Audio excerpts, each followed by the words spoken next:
Bacaan Injil dan Renungan Katolik Jumat 11 Maret 2022. Pergilah berdamai dahulu dengan saudaramu. Injil Matius bab 5 ayat 20 sampai dengan ayat 26. Maka aku berkata kepadamu, jika hidup keagamaanmu tidak lebih benar daripada hidup keagamaan ahli-ahli Taurat dan orang-orang Farisi, sesungguhnya kamu tidak akan masuk ke dalam kerajaan surga.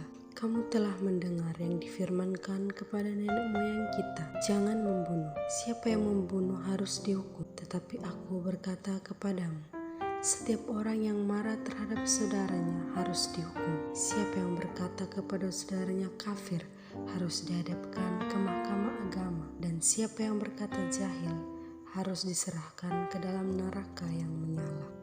Jika engkau mempersembahkan persembahanmu di atas mezbah, dan engkau teringat akan sesuatu yang ada dalam hati saudaramu terhadap engkau, tinggalkanlah persembahanmu di depan mezbah itu, dan pergilah berdamai dahulu dengan saudaramu, lalu kembali untuk mempersembahkan persembahanmu itu.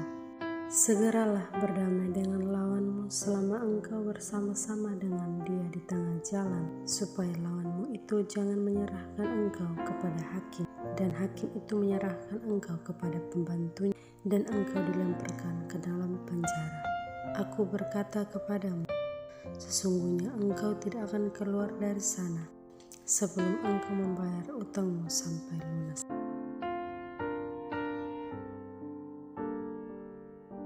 Bacaan Injil hari ini, Yesus berpesan, jika hidup keagamaanmu tidak lebih benar daripada hidup keagamaan ahli-ahli Taurat dan orang-orang Farisi, kalian tidak akan masuk ke dalam kerajaan surga. Yesus mengutarakan hal ini karena orang Farisi dan ahli Taurat menjalankan hidup keagamaan mereka hanya demi penampilan lahiriah dan supaya dilihat orang lain. Karena itu Yesus meminta kepada kita agar hidup lebih benar dari cara hidup mereka. Artinya, kita tidak hanya sekadar melaksanakan apa yang diajarkan Yesus demi dilihat dan dinilai baik oleh orang lain. Namun, tidak jarang hidup kita memendam kebencian dan kemarahan terhadap orang lain. Bahkan kita tidak mau memaafkan orang lain yang bersalah kepada kita. Yesus meminta kita segera berdamai. Bukti pertobatan kita adalah mengampuni orang lain yang bersalah kepada kita. Yesus sendiri menghendaki supaya memaafkan dan meminta maaf. Setelah itu baru diminta mempersembahkan doa dan persembahan kepada Tuhan. Mencintai Tuhan tidak mungkin tanpa mencintai saudaranya yang ada di dunia ini.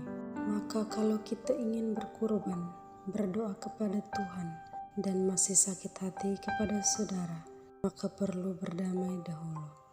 Tanpa kedamaian dengan sesama, hati kita tidak mungkin berdamai dengan Tuhan.